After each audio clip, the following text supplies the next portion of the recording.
Поддержка участников спецоперации и их семей – одно из главных направлений работы Министерства труда, занятости и социальной защиты Коми в 2022 году.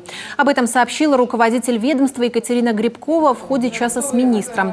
Единовременные денежные выплаты, адресная помощь семьям и реабилитация бойцов. Алгоритм работы на сегодняшний день выстроен.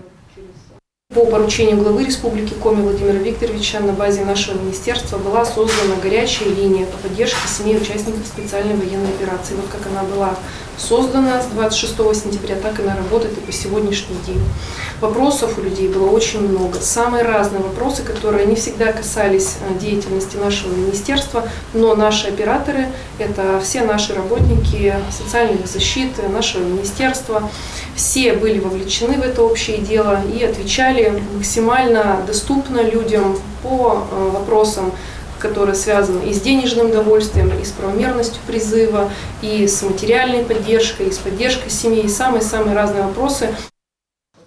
Реабилитация бойцов проходит в центре Максаковка. Для военнослужащих, вернувшихся из зоны СВО и получивших ранения, по линии соцзащиты предусмотрен комплекс социально-психологической помощи.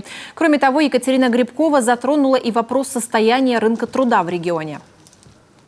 В целом, в прошлом году мы оказали в службах занятости всего государственной услуги больше, чем 62 тысячам человек. В принципе, мы не снизили число и объем оказываемых услуг в сфере занятости.